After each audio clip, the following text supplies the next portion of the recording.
Good day, duelists! Welcome to the 5th installment of the top 10 cards of each civilization series. We've done Light, Water, Darkness and Fire, and last but by no means least, in this video we'll be covering Nature. As per usual on this list, I'll be rating cards based on their competitive viability, so how many decks does this card see play in, how good those decks are, and how important is that card to those decks, as well as how well the card represents its civilization, and how much does this card make me want to add Nature to my deck. Nature is definitely one of, if not the most used civilization in competitive Duel Masters, so this is bound to be an interesting list. With all of that out of the way, let's kick things off with number 10, Dimension Gate. For 3 mana you can search any creature from your deck and add it to your hand. Simple yet effective, you can play this on turn 3 to fetch your ramp creatures like Bronze Arm Tribe or Skysword, or you can play it later on to fetch some key component of your deck such as a finisher or an engine starter. There is also the added benefit that you get to look through your entire deck, so if you know your deck list well enough, you can know precisely which cards you have in your shields. It probably shines most in 4-boss control decks, as not only can it search 4-boss to start up the value engine,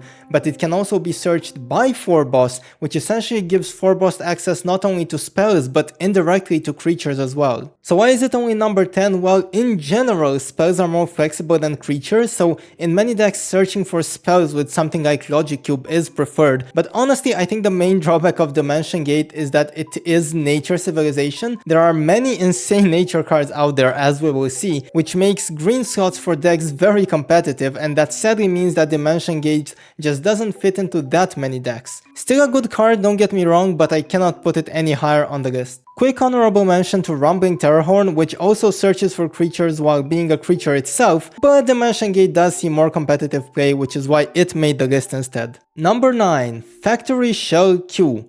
Staying within the realm of creature searching, as that is a defining feature of the Nature civilization, Factory Shell allows you to search for a survivor when it is played, which at first glance seems very weak for 6 mana, but the catch is, it's a survivor itself, which means that all of your survivors also inherit this ability. So the typical game plan is you play Factory Shell on 6 mana, you probably search another copy of itself with its effect, so that even if the first one gets destroyed you can just resummon it, and then next turn you're at 7 mana, which means you can play a Blazazor which now has Factory Shell's effect, you search for another Blazazor, play that one, which now allows you to search for a Smashhorn, you play that one, and now all of a sudden you have 4 creatures on board and you still have steam for next turn. Factory Shell pretty much enables survivors to function. No matter which version of survivors you end up playing, combo with fire, midrange with water, none of it would be possible without this one card. So despite being narrow in its uses, seeing play only in survivor decks, it is arguably the most important cards in these decks, so it just had to be on the list. Next up, number 8, Hardy Captain Polygon. One thing that Nature is known for and does very well is aggression,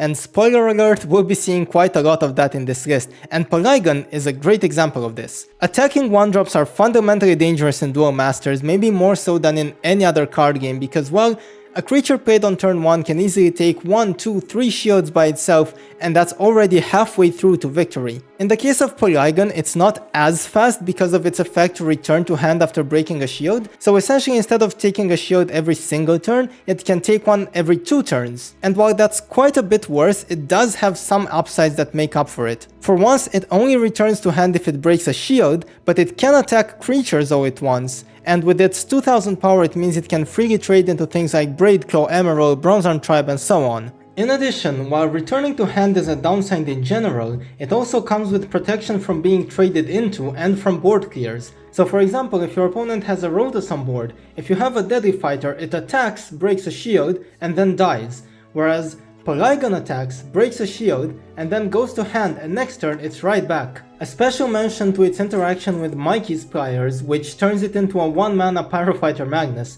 and while that's not a top tier deck, it's still decent and it's incredibly fun. Otherwise, Polygon sees play in Fire Nature Rush, arguably the fastest deck in English Duel Masters, and in some builds of Water Nature aggro, which has seen varying degrees of success over time. Moving on to number 7, we have Terra Dragon Archi della Serna.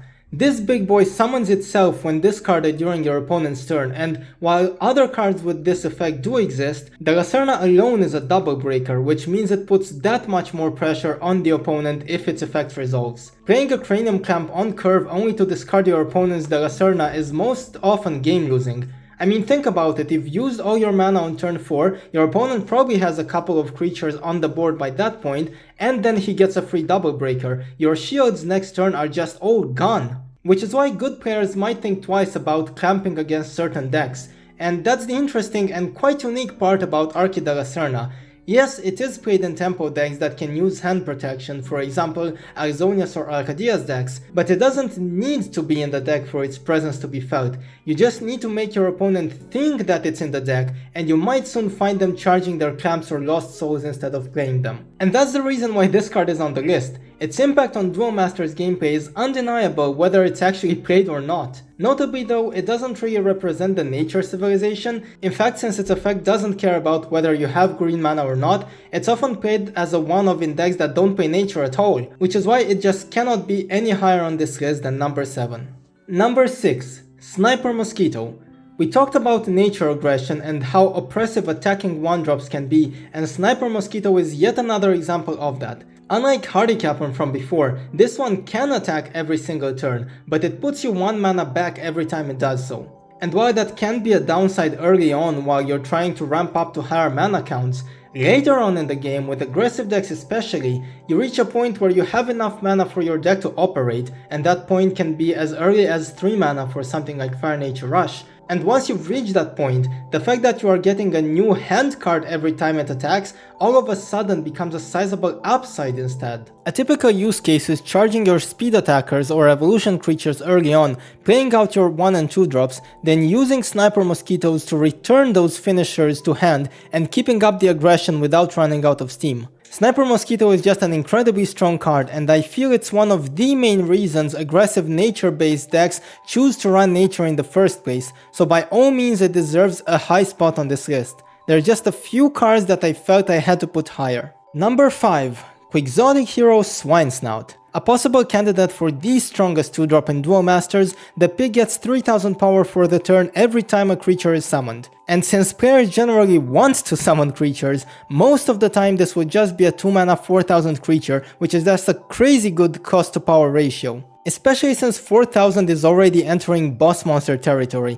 Most early game creatures, Emerald, Belix, Bronzearm Tribe, Aqua Halcus, they're all 3000 power or less, which means until mid to late game, the pick is pretty much invincible in battle, unless your opponent surrenders their summon for the turn, which still works out in your favor. This is a dynamic that happens a lot where you play the Bronzearm Tribe, you're now at 5 mana, and you want to play your Skysword to keep on ramping. But your opponent has a tapped pig in play. Do you go ahead and play out your creature and let the pig break more shields, or do you trade into it now, but delay your Skysword for another turn? Either way, Swinesnout did its job. Of course, there are situations where your opponent will just cast a spell for the turn and that's it, and in that case Swinesnout will have done nothing to negatively impact their game plan, but that doesn't happen that often, and even then, even at its very worst, it's still an attacking 2-drop. There's no surprise that it sees play in pretty much every single aggro or tempo nature deck, not just hyper aggressive ones like Fire Nature or Water Nature, but slower ones as well like Rug Aggro. And this last point is why I had to place it slightly higher than Polygon or Sniper Mosquito. Number 4. Poisonous Mushroom.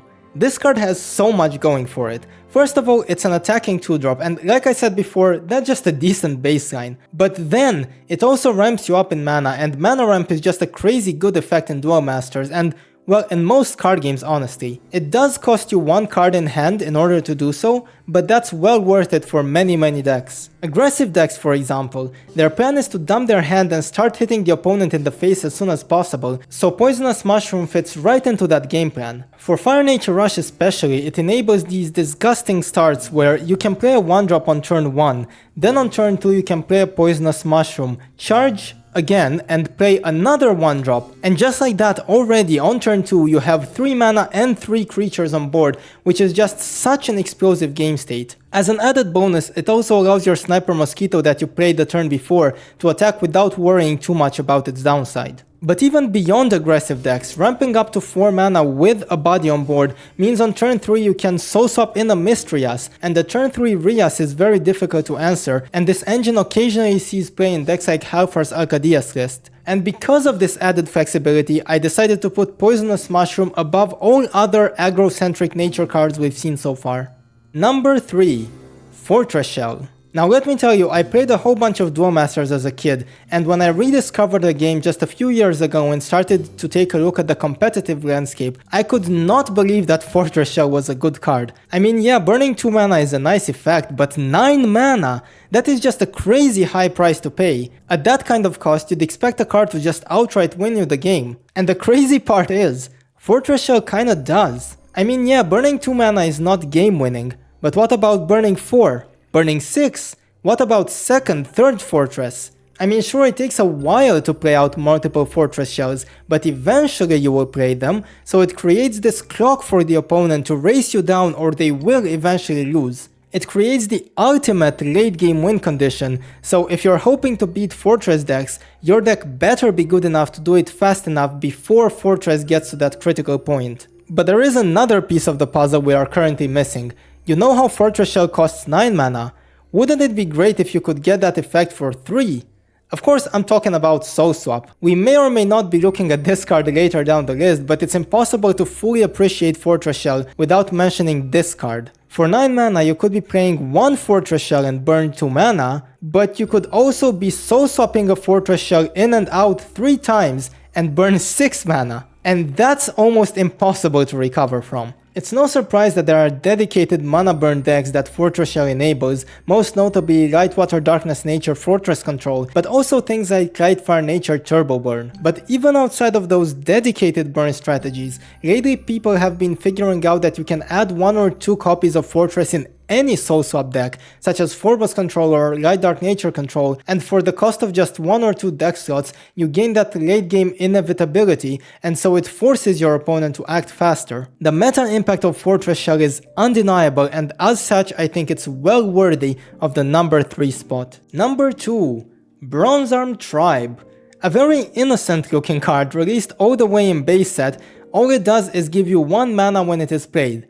And yet, believe it or not, Bronze Arm Tribe, or BAT for short, is probably the single most played card in competitive Duel Masters. Remember how when we were talking about Poisonous Mushroom I was saying that mana ramping is pretty much the best thing you can be doing in most card games? Well, Bronze Arm Tribe does just that. But unlike Poisonous Mushroom, it doesn't cost you a card from hand. You don't go -1 in the process, you just get 1 mana for free. And that is just so incredibly strong, it essentially accelerates your game plan by 1 entire turn. Any nature control player can tell you just how different matches feel when you get Bronze Arm Tribe on 3 versus when you don't. But why this ramp card in particular? Why is BAT number 2 on the list and for example Fairy Life is completely absent even though it does the same thing and for 1 mana less? Well, there are 2 pieces to this puzzle. First, ramping up on turn 3 means next turn you have access to 5 mana, and for English Duel Masters in particular, 5 mana is a key inflection point because it enables so many power plays. Mist-Rias, Skysword, Ice Vapor, all of those can impact the game flow in a massive way, and Bronze Arm Tribe ramps you right into them. Second piece of the puzzle is Soul Swap. Soul Swap requires a body on board and BAT provides just that. It's a common game pattern to play Bronze Arm Tribe and now armed with more mana, swap it out for a Skysword or a Fortress Shell or really anything. The unique combination of being able to police the board early as well as ramping up to your late game threats is what makes this simple looking card such a ubiquitous staple of the nature civilization, well deserving of the number 2 spot. And of course, at number 1, most people watching will probably have seen this coming. Who else but Soul Swap? Here's the thing, when I first looked at this card, I actually didn't think it was that good. I thought you have to pay 3 mana, go -1 and sacrifice a body just to play 1 creature? It even requires you to have enough mana for that creature, so why not just play the creature instead? That doesn't seem that broken, and boy was I wrong. Here's a few things we need to understand about Soul Swap. First, its mana cost is 3, but many times it's actually sort of 2. Because after you play it, you put a creature into your mana zone, and that mana is immediately available for use. So yes, you did pay 3, but got 1 back. Second, it says you need to have mana equal to the creature's cost, but that's after you have sent one creature to mana. So for example, you can play a Fortress Shell while being at 8 instead of 9, because that creature you just swapped out counts for the 9th mana. Third, and maybe most importantly, even though it needs you to have enough mana cards, they don't need to be untapped. And you don't tap mana equal to the creature's cost either, you just tap 3 for the soul swap. So while yes, you could be tapping 9 mana for a Fortress Shell, you can tap 3 to swap it in and still have 6 mana available for the turn, which is massive. You've just summoned a 9 mana creature by tapping 3. And there's so many other disgusting things you can do with it as well. For one example of how all of these nature cards work together, let's say on turn 3 you charge a Factory Shell,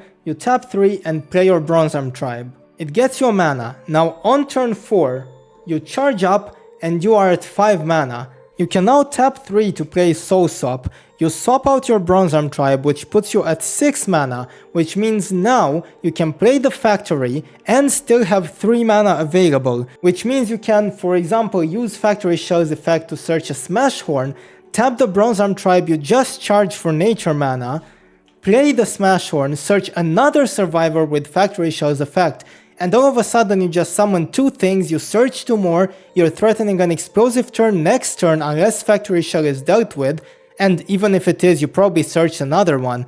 And it's only turn 4! All of that is enabled by Soul Swap, there's just no other cards like it. There is so much more to say about it as well, the versatility of being able to use it as a cheap removal for opponents' finishers, being a shield trigger to protect you from aggro decks, even niche interactions like swapping in your opponent's Sky Sword to virtually mill 2 cards in deck out scenarios. I could honestly talk about this card for half an hour and still not cover anything, but suffice to say, Soul Swap is absolutely bonkers.